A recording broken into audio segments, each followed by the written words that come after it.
नमस्कार दोस्तों, स्वागत करता हूं आप सभी का हमारे चैनल में, जहां हम आपको देते हैं फाइनेंस और इन्वेस्टमेंट से जुड़ी जानकारियां। तो दोस्तों, बहुत सारे लोग हैं, इंडियन लोग हैं जो कि फॉरेन में इन्वेस्टमेंट करना चाहते हैं, लेकिन उनको समझ में नहीं आता है कि किस प्रकार से किया जाता है फॉरेन में इन्वेस्टमेंट। कौन कौन से ऐप होते हैं जो कि फॉरेन में इन्वेस्टमेंट करने के एक अच्छा अल्टरनेटिव ऑप्शन होते हैं। तो वो ऐसे करते हैं कि बहुत सारे लोग क्या रहते हैं कि अपने पैसे को डुबा देते हैं। उनको कोई जानकारी नहीं होती है किस प्रकार से करना है, कैसे करना है, फॉरेन स्टॉक्स क्या होते हैं, इंडिया से फॉरेन स्टॉक्स में निवेश करने के कौन कौन से तरीके होते हैं, ये मालूम नहीं होती है। और कौन कौन से ऐप होते हैं या फिर प्लेटफॉर्म होते हैं जो कि बेस्ट प्लेटफॉर्म माने जाते हैं, वो क्या क्या हैं, तो इसके बारे में जानेंगे। और कितना पैसा लगता है यदि आप फॉरेन में इन्वेस्टमेंट करने जाते हो, तो आप कितना इन्वेस्टमेंट कर सकते हो वहाँ से, तो कितना से आप स्टार्टिंग से कर सकते हो, और उसमें क्या क्या टैक्स रहती है, टैक्स को जानना जरूरी होता है, और उसमें रिस्क भी जानना जरूरी होता है।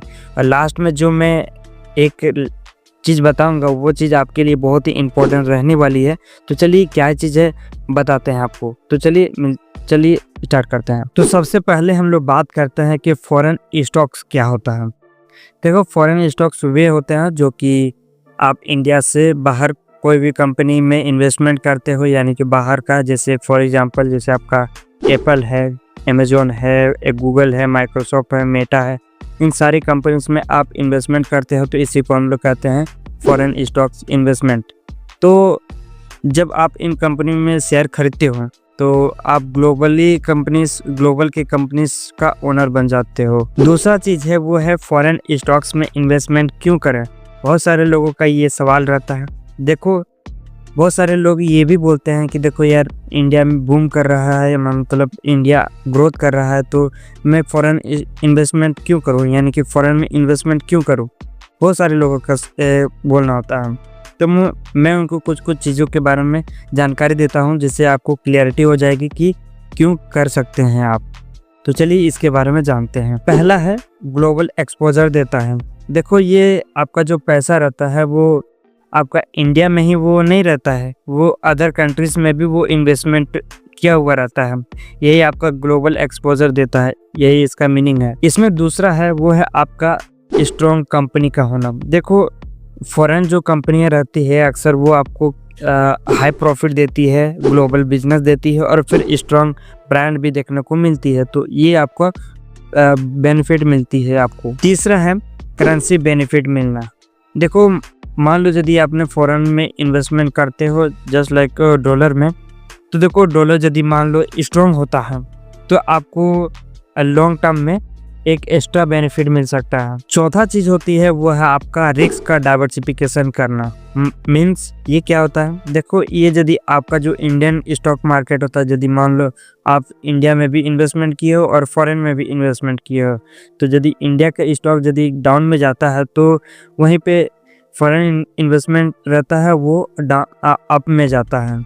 तो यही होता है इसका बेनिफिट, यानी कि इंडियन स्टॉक मार्केट डाउन में, तो ये फॉरेन इन्वेस्टमेंट अप में रहता है। तो दोस्तों, अब हम लोग बात करते हैं कि इंडिया से फॉरेन स्टॉक्स में इन्वेस्टमेंट कैसे करें। इंडिया से फॉरेन स्टॉक्स में इन्वेस्टमेंट करने के आपके 3 तरीके होते हैं। कौन कौन, आइए जानते हैं। पहला तरीका होता है कि इंटरनेशनल ट्रेडिंग ऐप के जरिए आप कर सकते हैं। जैसे कि देखो, अभी इंडिया में है जो कि बहुत सारे प्लेटफॉर्म अवेलेबल करवाया गया है, जो कि आप अदर कंट्रीज में ट्रेड कर सकते हैं। जैसे कि इसमें आप कौन कौन से वो ऐप है या फिर कौन कौन से वो प्लेटफॉर्म है, चलिए जानते हैं। देखो, सबसे पहला होता है इंड मनी, ग्रो, बेस्टेड और स्टॉकल।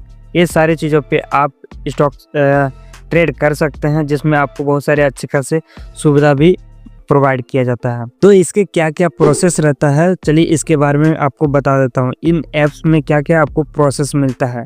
देखो, सबसे पहला होता है आपको कोई भी आपको करना होता है, उसमें आप डाउनलोड कर लीजिए उस प्लेटफॉर्म को। उसके बाद से आप KYC को कंप्लीट कर लीजिए, जस्ट लाइक आपका पैन कार्ड से या फिर आधार कार्ड से आपको कंप्लीट कर लीजिए। उसके बाद बैंक अकाउंट से लिंक कर दीजिए।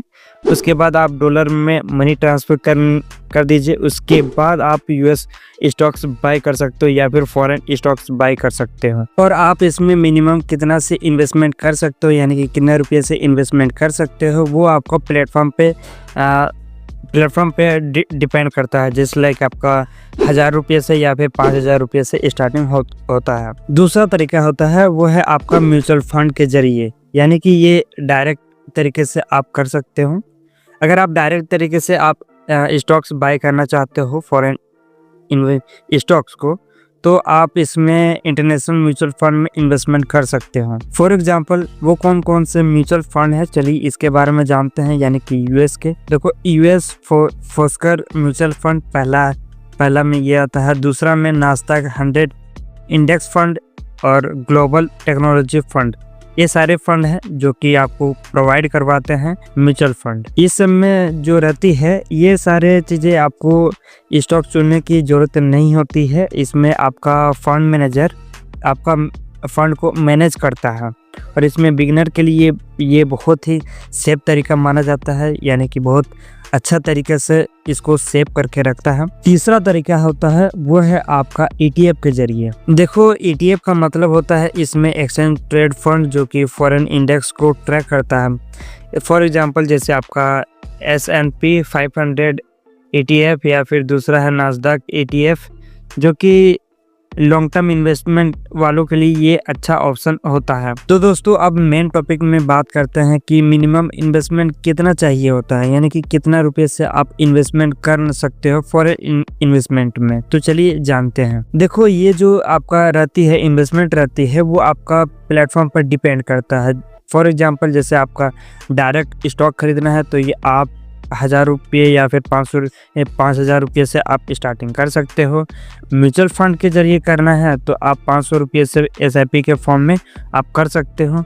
और वहीं पे ETF के जरिए करना है तो आप डायरेक्ट शेयर प्राइस के हिसाब से आप खरीद सकते हो।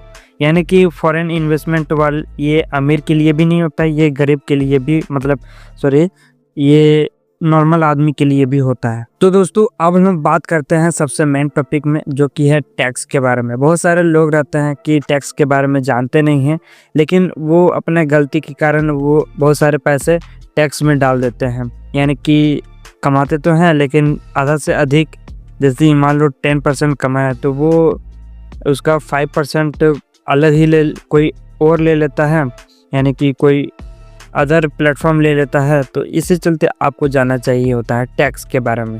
देखो टैक्स 2 प्रकार के होते हैं, एक होता है आपका कैपिटल गेन टैक्स और दूसरा होता है डिविडेंड टैक्स।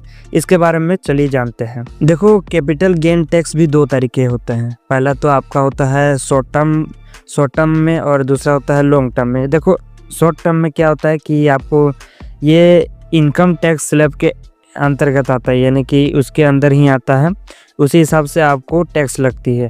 और जो लॉन्ग टर्म होती है वो आपको 2 साल होल्ड करने के बाद लगती है, यानी कि इसमें थोड़ा कम टैक्स लगती है, उतना ज़्यादा तो लगती नहीं है। दूसरा होता है डिविडेंड टैक्स। ये होता है आपका फॉरेन स्टॉक से मिलने वाला जो आपका पैसा होता है वो इंडिया में टैक्स स्लैब के अंतर्गत आता है, यानी कि इसमें इंडिया में आपको टैक्स देखने को मिल सकती है। आप हमेशा इन्वेस्टमेंट करने से पहले आप इस टैक्स रूल को ज़रूर से पढ़ें या फिर जानें, इसके बारे में जानकारी अच्छे से लें ताकि आपका फंड ऐसे वैसे हाथों में न जाए। तो आप चेक कर सकते हो टैक्स के बारे में। तो दोस्तों अब हम बात करते हैं रिस्क और उसके सॉल्यूशंस के बारे में। देखो कोई सा भी स्टॉक्स हैं, जैसे कि आपका फॉर एग्जांपल आपका इंडियन स्टॉक्स हैं या फिर फॉरेन स्टॉक्स हैं, उन सारे स्टॉक्स पे रिस्क होती है। तो क्या क्या वो रिस्क होती है चलिए जानते हैं। देखो फॉरेन स्टॉक्स में रिस्क क्या क्या होती हैं चलिए जानते हैं। देखो सबसे पहला तो आपका करेंसी फ्लक्चुएशन होता है, और यानी कि करेंसी का डिक्रीज और इंक्रीज होता रहता है। ये सारी चीजें आपको देख लेनी चाहिए होती है। और दूसरा होता है फॉरेन मार्केट वोलेटिलिटी, यानी कि फॉरेन में जो इसके मार्केट होते हैं वो आप ऊपर नीचे होते रहते हैं। और तीसरा होता है कंपनी परफॉर्मेंस रिस्क होता है। कंपनी यदि परफॉर्म किया तो बहुत अच्छा, नहीं परफॉर्म किया तो बहुत खराब, ये अक्सर देखने को मिलती है। और चौथा होता है ग्लोबल इकोनॉमी क्या बोलते हैं इसको, इश्यूज देखने को मिल सकती है आपको। ग्लोबल इकोनॉमी में आपको इश्यूज देखने को मिल सकती है। 2008 में आया हुआ था रिसेशन, उसके बाद से उतना तो देखने को उतना नहीं मिला था, लेकिन अब देखते क्या होता है। और इसके सॉल्यूशंस क्या हैं? पहला तो ये लॉन्ग टर्म इन्वेस्टमेंट वालों के लिए सेफ होता है। डाइवर्सिफिकेशन कर कीजिए तो ये बहुत सेफ माना जाता है। और तीसरा होता है आप रिसर्च के बाद ही इन्वेस्टमेंट कीजिए।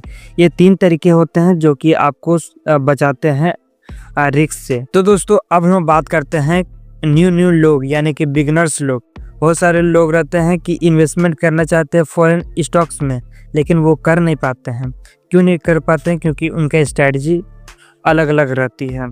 जस्ट लाइक तो मैं इस वीडियो में आपको अच्छे से क्लियरिटी कर दूंगा कि किस प्रकार से आपको स्ट्रैटेजी बनानी हो सकती है या फिर बना सकते हो। ठीक है, तो सबसे पहले आप यूज कर सकते हो स्मॉल अमाउंट से, यानी कि कम इन्वेस्टमेंट से आप यूज कर सकते हो इन्वेस्टमेंट। ठीक है, और उसके बाद डायरेक्ट स्टॉक्स में प्लस और म्यूचुअल फंड में, ये दोनों में आप यूज करके कर सकते हो। और तीसरा चीज़ होती है लॉन्ग टर्म के बारे में सोच कर करें, ना कि शॉर्ट टर्म के बारे में। और चौथा चीज़ होती है फेमस एंड स्ट्रॉन्ग ब्रांड पर ही आप इन्वेस्टमेंट कीजिए। कम कीजिए लेकिन फेमस एंड स्ट्रॉन्ग ब्रांड पर ही कीजिए, ताकि आपको पता चल जाए कि वो किस प्रकार से बिहेव करता है, यानी कि कंपनी बिहेव करता है, स्टॉक्स बिहेव करता है, इस प्रकार से। और पांचवा चीज़ है आप रेगुलर SIP करते रहें। तो आई होप ये जानकारी आपको पसंद आई है तो वीडियो को लाइक, चैनल को सब्सक्राइब जरूर कर लीजिएगा। मिलते हैं नेक्स्ट वीडियो में नेक्स्ट टॉपिक के साथ। तब तक के लिए धन्यवाद और इन्वेस्टमेंट करते रहिए और सेव करते रहिए।